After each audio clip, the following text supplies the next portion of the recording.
We're continuing on with socialisation from page 33 of the textbook, at the bottom of the page, starting at Goffman.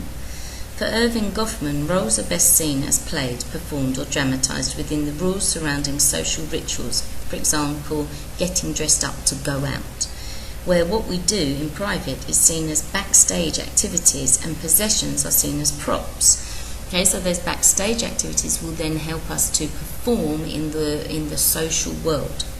Of particular interest to Goffman is what happens when these props are removed, for example, on entering an asylum, when existence is cut to the bone and the individual undergoes what Goffman calls mortification of the self.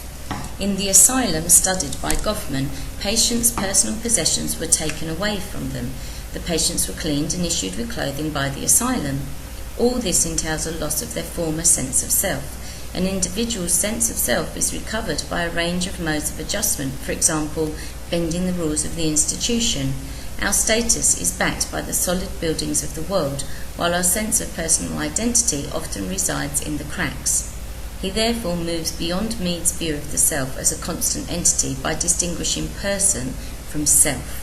Person and self are portraits of the same individual, the first encoded in the actions of others, the second in the actions of the subject himself. Okay, so Goffman here is talking about the self and a person. Okay, they are two different people, and it is true, if you take away somebody's personal possessions, you can change that person very much. Just think on a very superficial level about people who can't cope if they are not wearing any makeup. They feel like they're naked, that people are looking at them in the wrong way. Okay, and yet, you know, many people without makeup are extremely beautiful and don't need that makeup to make them feel better and to give them confidence. But that's what they've become accustomed to. And in the same way, if we take away people's possessions, they don't feel they have the crutches that they depend on within society. So this is where we start to see the difference. Although two different perspectives on socialisation are being presented here, one emphasising the action of society on individuals, the other emphasising the individual's interpretation of social roles, neither are uncritically accepted either inside or outside sociology. Other sociologists have been critical of the lack of attention paid to economic and political forces, arguing that being born into a rich or poor family, for example, influences the form taken by primary socialisation. Psychologists, following Freud, question whether sociologists, in denying the importance of nature, limit their view of a process as complex as the acquisition of a human social identity. So yes, that primary socialisation is important, but there are so many other factors that come into it, and Goffman is kind of ignoring these when he's putting forward his theory. So Goffman was an American sociologist and major contributor to the interactionist perspective, particularly in works such as Asylums and the presentation of self in everyday life. The study of small encounters and interaction in everyday life is of particular interest to Goffman. So again, as we were saying previously when we were looking at Bloomer, this same idea of looking at small groups rather than large groups and making generalisations. Wrong and over-socialisation. In what has become an important and influential essay, Dennis Wrong takes issue with what he believes has become the over-socialised concept of man in modern sociology. In using the term over-socialisation, Wrong is highlighting what he believes is sociology's inability to take into account the emotional or affective aspects of people's lives. Socialised individuals cannot be seen simply as roles in the system. The internalisation of norms is not analogous to the programming of a computer, with humans dehumanised into an input-output model.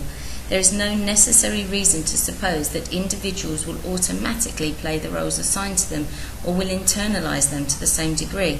They can become overburdened by the weight of role prescriptions.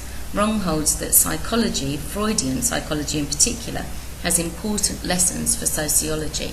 Okay, so here Wrong is saying what we were talking about earlier, this idea that, okay, so a human may know that they have to do these certain things to fit into a role, but actually that can become too much for them, and it can become an overload on them, and they can't cope with all the things that they're expected to do, and we see this all the time. And so he says that actually sociologists need to look to Freud particularly to understand this. So again, here's our link to psychology. So here comes Freud. Psychology has been much concerned with the problems of innate behaviour in its debates about the relative importance of nature and nurture. Freud was less concerned with innate behaviour, that's inside you, but he did aim to analyse forms of unconscious conditioning. Freud chose to use the German word Trieb rather than instinct to denote what he saw as psychological drives and desires rather than biological instincts. Okay, so biologically we may have things in us that make us do things. So, for example, if someone flicks something towards your face, instinctively we blink.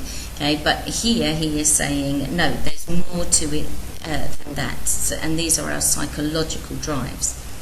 Freud saw an individual's psyche as being in a state of conflict between their ego, the conscious reality, testing self, their id, instincts and unconscious, perhaps repressed life, and their superego, the values internalised from parents and the wider society. What we know of someone is only their ego. Internalisation of values is not synonymous with conformity. Hence, as Wrong states, to Freud, it is precisely the man with the strictest superego, he who has most thoroughly internalised and conformed to the norms of his society, who is most racked with guilt and anxiety. Such a person, rather than being the best socialised, may suffer psychological illnesses and be unable at times to function well in society because he hasn't chosen to follow those things and to think them through. He is just conforming and doing things that he has to, almost like a robot. Okay, and therefore he starts having psychological problems because he may start to have this internalized argument where he's thinking, I don't want to do this, but I have to do this because that's what's expected of me. So Sigmund Freud was a practicing physician, specialist in the treatment of nervous diseases and founder of psychoanalysis. Freud developed the concept of the unconscious. According to this, motives and ideas unavailable to the conscious mind originating in childhood play a major part in the life of the adult. And it's like having this little voice on your shoulder saying to you, don't do that. Okay, and it's something that you've learnt in childhood and it stops you from doing things when you are an adult, and we have to understand where that comes from to move forward. It would also be a mistake to believe that because an individual has taken on a role, they have therefore been socialised into it, that they have internalised the role. It is important to distinguish between socialisation and social control, where the latter refers to situations where individuals have no choice but to play their role. The ethnomethodologist Harold Garfinkel criticises ways of looking at people as cultural dopes, as if they simply play roles given to them. The interactive process of socialisation is missing, as is the possibility of people individually or collectively rejecting their roles. As Bloomer argues, the common repetitive behaviour of people in such situations should not mislead the student into believing that no process of interpretation is in play. Furthermore, this type of sociological thought rarely recognises or treats human societies as composed of individuals who have selves. These typical conceptions ignore or blot out a view of group life or of group action as consisting of the collective or concerted actions of individuals seeking to meet their life situations. This moves the emphasis away from seeing people as harmoniously socialised into the world. And we all know that even when we are within a group of people who we get on well with, that sometimes we will fall out, that we'll disagree with each other over things. But that's a way of learning new ideas and developing our thought processes. Okay, and so both Garfinkel and Mead are saying, hold on a minute, just because people are following a role or doing something particularly within society, it doesn't mean they haven't thought about it.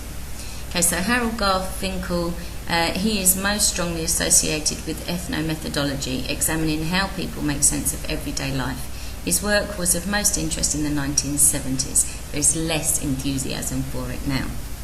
Both Mead and Parsons were aware of the implications of Freud's work for their own theories and chose to reject or incorporate parts of his work, as a person does when they're socialised. Parsons, for example, admits that there are many aspects of personality that cannot be explained by role obligation, and he describes these aspects as an individual's autonomy. Indeed, he says without this autonomy, creativity and personal morality would not be possible, as we have to make our own decisions. In order to understand how individuals come to develop the need dispositions that enable the social system to function, Parsons employed Freud's concept of the superego. This concept, he argues, is equivalent to Durkheim's notion of the constraining role of moral norms. Okay, so, does the constraint come from society and what you should do, or the constraint come from what you learnt from your parents when you were young? But at the end of the day, we know that we do rebel against those constraints if, as we get older, we don't actually think those are viable for our lives.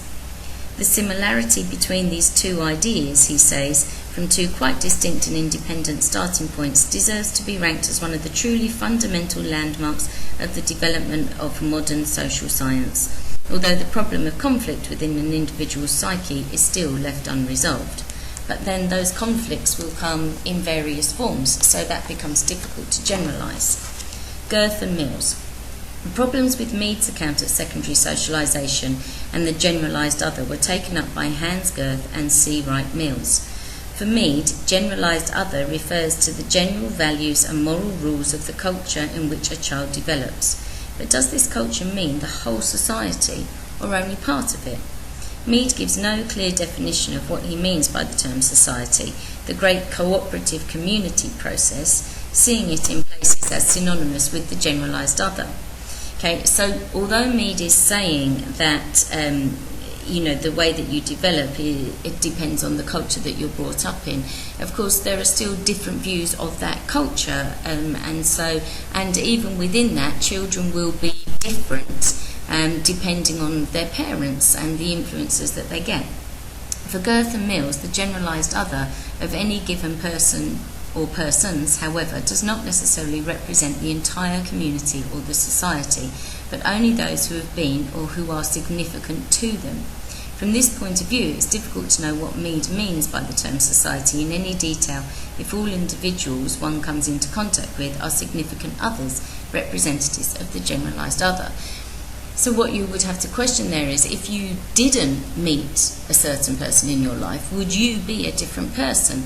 Okay, so this is where it all starts to get difficult. And, if you may meet somebody and they have a huge influence on you, but somebody else meets them and they don't have a huge influence on them. So, this all becomes really difficult and becomes quite nebulous, because you can't generalise on this, because it's going to be different for each individual. Girth and Mills' own attempts to integrate Freud's theories with Mead's are only partially achieved.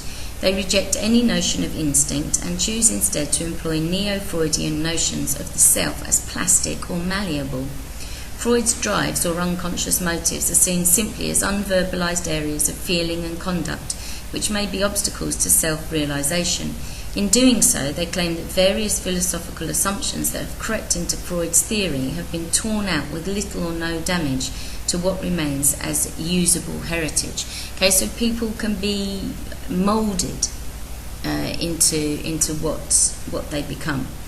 On the central question of socialisation, some writers have argued that a synthesis of Parsons and Mead's positions can be achieved if it is accepted that Parsons starts with society and ends with the individual, and Mead simply does the opposite. This conclusion has been vigorously resisted by Mead's defenders, particularly Herbert Blumer, who argues that in reality there is no opportunity for individual choice in Parsons' theory, and therefore he is incompatible with Mead. The gap between Mead and Parsons is profound. Moreover, structural features such as culture, social systems, social stratification, or social roles set conditions for action, but do not determine action. Attempts to fully incorporate Freud's model of the self have also largely been resisted, although Marxist sociologists such as Marcuse, Habermas and Althusser, and non-Marxists such as Parsons and Philip Rieff, have used other aspects of his theories. What we are left with is an unresolved debate concerning the problem of the self, identity, socialisation and over-socialisation. this debate reproduces itself in all other areas of sociology. Okay, now this is important because if this is still an ongoing debate, then decisions haven't been made. Okay, so you as a sociologist can come up with your own view about this and analyse what you think. It's really interesting that, you know, they're talking about socialisation and saying this is of import, that's of import, but then they're taking all these different views and then they turn around and say, well, we'll take a bit from this and a bit from that. And surely that's what every person does as they go through the process of socialisation.